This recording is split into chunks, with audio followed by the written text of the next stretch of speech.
Bonsoir à tous, bienvenue dans notre émission, votre projet pour la Réunion. On va parler du quartier de l'étang du Gol à Saint-Louis avec Pascal Bokikeni, bonsoir, et Maximilien Bokikeni, bonsoir. Bonjour. Et pour ceux qui regardent et qui le reconnaissent, c'est bien Ticoc. Donc on va d'abord par...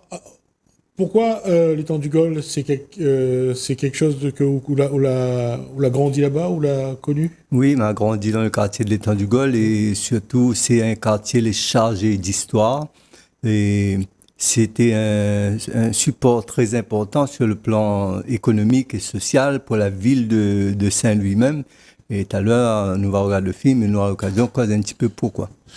Maximilien Bokikeni, où l'est né là-bas, où l'a grandi là-bas? Moi, je suis né à Belleville et moi, j'ai grandi un peu partout Saint-Louis, on va dire. Un peu à côté de l'église, il y avait plusieurs petites maisons à l'église Saint-Louis, mais de préférence, c'est l'étang. C'est l'étang, parce que toute mon enfance, c'est l'étang. Dans le quartier l'étang, il reste que moins, peut-être 2 personnes dans l'étang, à mon âge, à moi, qui a connu vraiment l'étang, comment il est avant. Comment l'étang l'était avant? L'étang, depuis l'âge, m'a dit connaissance, mais peut-être trop loin, m'apprend à peu près 10 ans à 12 ans, depuis en 12 ans. L'étang, les personnes de l'étang, ils vivent que de l'étang. C'est-à-dire la rivière, la mer et l'étang. Il avait beaucoup de travail, il y avait moins de misère, c'est le quartier dans Saint-Louis qu'il avait moins de misère, moins tout. Après, ça a changé fur et à mesure, ça a parti à changer. Parce que dans le temps-là, les gens, ils tiraient le gravier dans la mer, ils tiraient le sable dans la mer pour vendre, pour survivre. Et la plupart du temps, c'est la pêche. Bon, c'est la pêche dans l'étang. L'étang est plein de beaucoup de gibier dedans. L'étang, il fait vivre beaucoup de monde. C'est pas rien que de monde l'étang.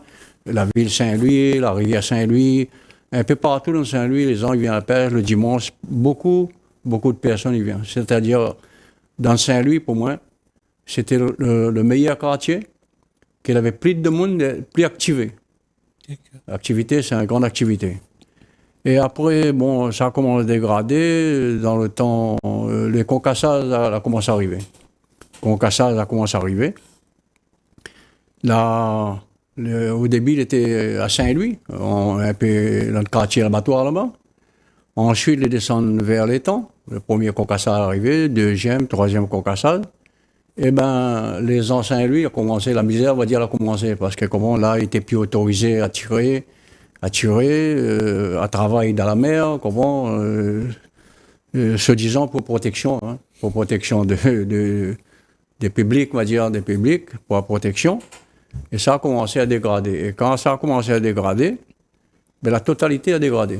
C'est-à-dire la rivière, le monde ne pourrait plus aller la pêche aussi, aller la pêche. À la mer, ils pêchent toujours. Le gravier, il fallait veiller l'occasion. Quand la pointe de la loi il vient pour attirer. Mais dans le temps-là, c'est le gravier, le moellon, le macadam, le parapin. Ben, tout est short partout, short l'étang, dans le quartier l'étang. La rivière, un petit peu, la rivière pas tellement trop, et puis tout dans le quartier, le sable tout pour la construction de la ville, même Saint-Louis, même Saint-Pierre, même le tampon, tout est passe par là. Donc le quartier, pour moi, c'était un quartier riche. Après, l'arrivée du concassage, ça l'a évolué, mais elle a évolué d'une autre manière. C'est-à-dire, elle a évolué dans d'autres façons. C'est-à-dire, tous les résidents de l'étang, il n'y avait plus rien. Il n'y avait plus rien, ils faisaient le travail ailleurs. Et après, l'étang aussi a commencé à dégrader. L'étang a dégradé. D'accord. On va juste, Pascal Bokikeni, regarder le document que Oula amène pour nous et on en parle juste après. D'accord.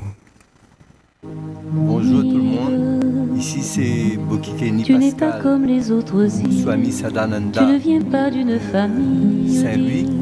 Bien Aux mis plages présent de palmiers. aujourd'hui un petit reportage Pas de filles au collier de pour mettre en fleurs. valeur le quartier Aux de l'étang du touristes en Gol. peine de Et surtout, cœur. nous À voulons l'ombre dire de tes que cette émission cocotiers. est dédiée en l'honneur Mon de la île. population de l'étang du Gol et Tu n'es surtout pas de la tous les carte anciens postale. grâce à qui Ouais. nous a pu préserver notre patrimoine aujourd'hui.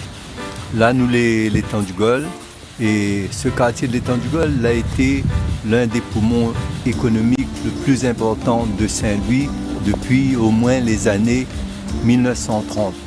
De monde dans le quartier, la vie avec tout le gibier que tu peux avoir dans le quartier de l'étang. Et de monde sort partout dans la ville de Saint-Louis, dans les Hauts-de-Saint-Louis, Pogny, ici dans l'étang du Gol, parce que nous retrouvons un poisson héroïque que nous appelons la pia. Tilapia a résisté depuis des centenaires, malgré la pollution qu'elle avait dans l'étang du Gol.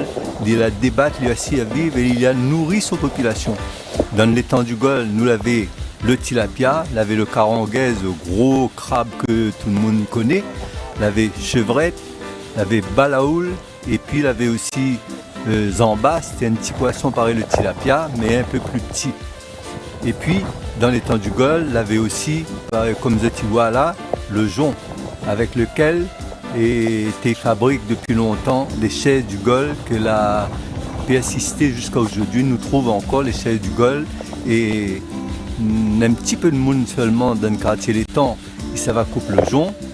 Et c'est avec ça donc que l'histoire continue à se perpétuer, que nous avons aujourd'hui les chaises du Gol, que les valoriser et apportent du crédit au quartier de l'étang du Gol. Eh bien, la pollution dont nous parlons dans l'étang du Gol, anciennement, l'a été c'est l'usine du Gol. Quand ils lavent le moulin au moins une fois par an, à ce moment-là, tous les résidus coulent dans l'étang du Gol. Et là, il y avait des milliers et des milliers de poissons, tout ça était mort. Et malgré tout, nous voyons que ce bon poisson l'a réussi jusqu'à aujourd'hui à toujours continuer à vivre. Et là, cette que tu vois en ce moment, c'est la mare. La mare, c'était un endroit, une source d'eau naturelle. Quand moi j'étais petit, moi-même, j'étais bien dans cet endroit. Il y avait un canal. Dans ce canal-là, nous trouvions poule d'eau, il y avait chevrette, il y avait songe. Et puis il y avait une famille, la famille Maillot aussi, dans ce canal la mare-là. Il y avait des plantes cressons dans ce canal. Et malgré que maintenant, nous ne trouvons plus la mare, mais cette source d'eau, il est toujours là. La végétation l'a pris le dessus, mais tu vois que quand moi je regarde ça, ben, il touche à moi beaucoup, quoi. Et ça y éveille en moi des sentiments de tristesse. Et là, ce que tu vois actuellement, là nous sommes sur le front de mer, l'étang du Gol. Anciennement, on avait point tout ça le roche à terre là. Depuis au moins Pierrefonds jusqu'à l'étang Salé, il y avait un plage. Et cet endroit t'appelle la rue de la plage. De monde dans le quartier, et ça va, t'es bien baigné dans la mer parce qu'elle avait tout le temps le sable. T'es bien baigné, pêché, etc. Et puis ça t'a fait vivre le quartier, c'est là l'endroit que tu vois, que nous appelle la gravière. La mer, c'était un concasseur naturel, il était produit gravier, le sable. Le monde t'es vendre le sable, t'es vendre gravier pour pouvoir survivre, faire les maisons, dans les hauts, etc. Tout ça. Le monde t'es casse macadam aussi, anciennement, c'est-à-dire le roche que t'es casse avec la masse. Eh bien, c'est au moment, malheureusement, quand tout est devenu industrialisé, quand l'été mécanique, avec les poquelins et caterpillars, c'est là que la dégradation, malheureusement, a commencé dans ce quartier de l'étang du Gol, que l'était anciennement un vrai paradis. Mais là, malheureusement, tu vois, ça c'est plus des roches naturelles, ça a été emporté pour protéger le front de mer contre la houle. Et là, en ce moment, nous les donne à côté la rivière Saint-Étienne. La rivière Saint-Étienne, de monde depuis longtemps, des pêches bichiques, et dans la rivière Saint-Étienne, il y avait cabot, il y avait chevrette, et dans le temps longtemps, bonne pêche à bichique, là, tu ne vends pas de monde dans le quartier bichique. Chaque monde qui arrive avec son petit tente, eh bien, tu donnes à Zot 1 kilo bichique, 1 kilo, 2 kilos bichique, etc. Mais malheureusement, aujourd'hui, tout ça, c'est un rêve, parce qu'avec le prix que coûte 1 kilo bichique aujourd'hui, et même un pêcheur, malheureusement, ne peut pas permettre à Zot encore d'aller faire tout ça, cet acte de charité. Alors, Là, voilà. Là, la photo que tu vois, c'est toujours la rivière, les coule. Malheureusement, aujourd'hui, les Nanmoun, l'État est obligé de fermer l'accès à la rivière parce que Nanmoun, le soir, malheureusement, tu viens avec camion et puis tu jettes la saleté. Tu déverses tout le camion à saleté sur le bord de la rivière Saint-Étienne. Nanmoun n'est pas content, il dit ferme, mais malheureusement, quand il ouvre, qui est là pour garder, pour la protection de l'environnement, eh bien, après personne. Alors, ce qui fait aujourd'hui, nous, l'ENAS, est content, nous, l'ENAS, elle n'est pas content. Et là, tu vois, nous, les près de la mer, quoi. Donc, l'embouchure de la rivière dans laquelle les gens ont l'habitude de pêcher. Et là, nous présentons un marmaille. Depuis longtemps, ils débattent pour le quartier.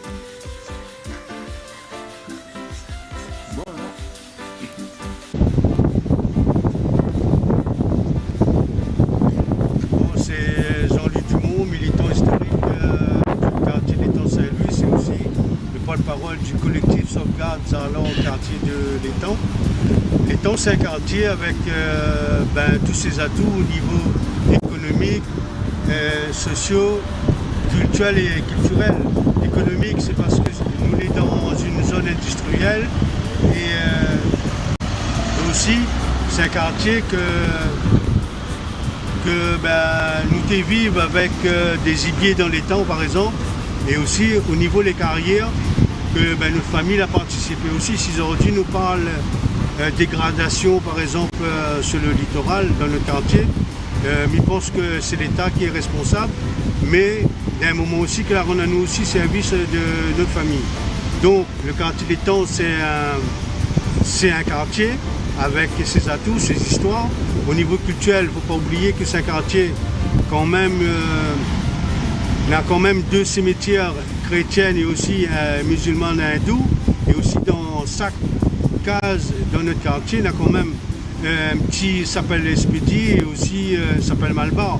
Donc c'est pour ça notre collectif, il dit sauvegarder notre quartier avec bien sûr la sauvegarde de la mémoire de notre quartier et aussi pour notre protection, sécurisation, c'est-à-dire ce que nous demandons aux autorités, c'est notre protection à travers l'amélioration du littoral.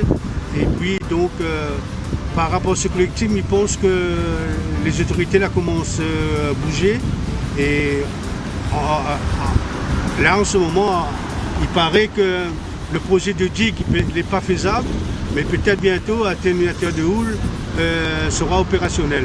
Et je pense que le quartier de l'Étang doit être mis en valeur plus que ça, parce que, encore une fois, c'est un quartier qui a tous ses atouts et que c'est pas simplement ce problème de notre littoral, c'est pas simplement nous, les gens de l'Étang, qui les concernés. Il faut que toute la Réunion, et surtout nos décideurs, doivent être concernés par ce problème de submersion marine pour notre quartier de l'Étang.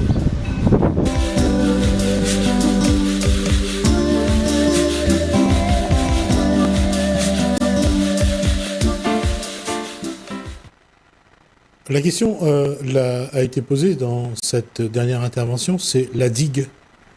Le débat a beaucoup fait parler, mais aujourd'hui, la digue sera faite ou pas? Ben, nous, c'est ce qu'on souhaite, oui. Mais est-ce que nous serons toujours là pour voir vraiment les débuts des travaux? Voilà, il y a toujours des points d'interrogation. Et puis, les études se succèdent de plus en plus, quoi. Cette digue-là, il faudrait le faire où, normalement? Vous connaissez cette digue-là, il faudra reprendre plutôt dans la mer. D'après le film, là où l'endroit il a été remonté dans les graviers, là où ça la mer, ils battent, c'était un carrière. Ouais. C'était un carrière avec des camions, ils tirent le sable. Tout c'était au moins... à peu près le remblai, le gros roche là, à peu près le remblai, le gros roche côté il est, ça, il doit partir à peu près 150 mètres. 150 mètres dans la mer. C'est ce qu'il faut faire pour la barrière, on va dire, monter la digue, soi-disant, la digue, c'est créer quelque chose, un récif. Un récif dans, beaucoup plus loin. Beaucoup plus loin. Là, il ne peut pas dire combien de profondeur il y en a. Mais ici, ça va à peu près à 150 mètres. le quartier va devenir comme en 1965, 66, 55, tout est taillé. Parce que maintenant, là, en période de fort de houle, même s'ils ont construit un mur le long de là où il y a toujours les fils là-haut, il y a aussi des bancs. Le mur ne suffit pas à arrêter la houle va jusqu'aux maisons. Oui, la houle, il va aller juste là-bas. C'est-à-dire, il faut mettre quelque chose, c'est-à-dire, comme il parle de créer un récif, c'est-à-dire, dans la mer même, il va casser la houle. Oui, oui. Il va casser la houle. La houle, peut-être, il va passer au-dessus du récif, mais il n'aura plus la force pour monter. Ouais. Et comme il sera comblé, par exemple, le récif est créé là-bas, après, mettre un deuxième mur, maintenant c'est un deuxième mur à peu près, hein, m'avait déjà parlé avec lui depuis avant. Dans le temps, il y avait un bassin. Et le bassin, quand il était là, le bassin n'était pas complètement dedans, mais il casse la houle. La houle, il bat dedans, il n'arrive plus en l'air. Les autorités ont fait casser les affaires, et pourtant, il y avait l'autorisation.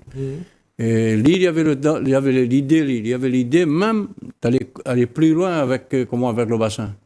S'il n'aurait été fait, la houle, maintenant, n'aurait pas monté. D'accord. Il fallait un miracle même, un tsunami pour monter.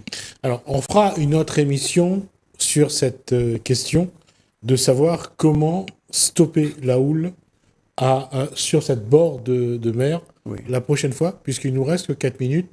Je vais juste aborder avec Pascal Bocchielli cette conférence prévue le 15 juin à Saint-Louis. Oui. Alors, c'est une conférence qui est très importante. Ça ne devrait pas seulement concerner la communauté tamoule, mais ça la concerne en plus grande partie parce qu'on va parler de l'histoire, de l'antiquité du sacrifice animal en Inde, comment ça a débuté en Inde, comment ça s'est développé à l'île de la Réunion, etc. Et puis avec la philosophie, la signification, les raisons pour lesquelles on fait le sacrifice animal. Alors c'est vraiment très très important, et pour faire une telle conférence, il a fallu au moins une trentaine d'années de recherche que j'ai fait en Inde, dans toute l'Inde. Et puis j'ai aussi en ma possession des livres qui sont très importants, qui concernent le sacrifice animal.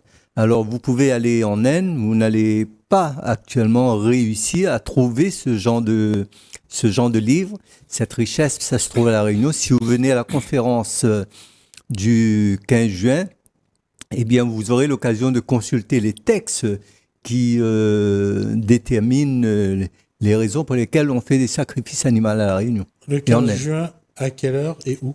C'est le 15 juin à partir de 9h du matin, et à l'ashram au boulevard Front de Mai à l'étang du Gol. D'accord, donc rendez-vous est pris. La discussion portera bien sûr sur les rites, les traditions du sacrifice animal lors des cérémonies, donc hindoues ou tamoules. Voilà, on va traiter uniquement de ça. Il n'y aura pas de débat pour ou contre. Le but, c'est surtout... de dire pourquoi, d'expliquer. Voilà, pourquoi on fait tout ça, et puis l'Antiquité, depuis combien de milliers d'années ça existe, et dans quel livre, dans quel texte on va pouvoir trouver tout ça. Il y aura des traductions. Il y a des textes tamouls, sanskrit, et je vais les traduire en français, et vous aurez l'occasion de consulter ces textes ce jour-là. Alors, là, encore une fois, comme j'ai dit, le débat ne porte pas sur de savoir est-ce qu'il faut le faire ou pas. Chacun choisit sa posture et tout le monde respecte tout le monde. C'est important. Il ne s'agit pas de venir pour dire il faut le faire ou il ne faut pas le faire. Il faut juste venir pour essayer de comprendre comment cette tradition se perpétue depuis des siècles. Alors, pour moi, personnellement, en tant que swami, guide spirituel, je dirais, je ne suis pas là pour dire que je suis contre telle ou telle chose. Mon but, c'est d'apporter donc la lumière sur tout ça. Il ne faut pas que les gens viennent avec un esprit controversé. Il faut venir pour découvrir, pour comprendre. Alors là aussi, je profite de l'occasion, j'ai en face de moi une personne qui est un adepte aussi du sacrifice animal, on pourra lui demander qu'est-ce qu'il en pense de cette conférence, de la tenue de cette conférence, parce qu'il y aura d'autres poussarlis ou des prêtres qui font tout ça ce jour-là qui auront l'occasion de s'exprimer. Alors, je vais juste poser une question, mais il faudra qu'on aille vite parce que j'ai déjà dépassé le temps. Maximilien Bocchieni, nous, j'ai dit bien, nous, les descendants des engagés, on a perpétué une tradition. On a répété ce que les parents ont fait. Pardon. Ou continuer à faire ce que les parents y faisaient. Continuer à faire, oui, à continuer à faire tout ce que mes parents ont fait, c'est-à-dire le coupa, le sacrifice. C'est plus le sacrifice. Mais le sacrifice animal, au début, c'est un premier pilier de la religion hindoue.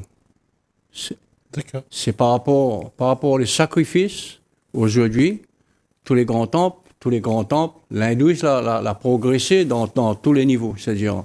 Mais au début, c'était le sacrifice animal qui a fait progresser. D'accord.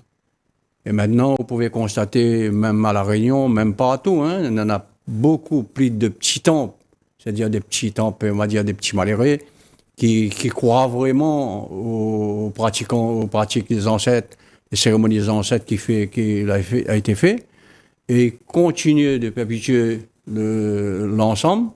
Et c'est ça, la donne la force, l'hindouisme, pour progresser. D'accord. Merci Maximilien Bocchieni. Merci Pascal Bocchieni. Rendez-vous est pris donc pour le dimanche 15 juin à 9h à l'ashram de Saint-Louis pour expliquer, comme vient de le faire Maximilien Bocchieni, expliquer cette tradition dans les rituels hindous et tamouls. Merci à vous deux. Merci à vous de nous avoir suivis. Merci Alain, merci François. Je vous dis à bientôt.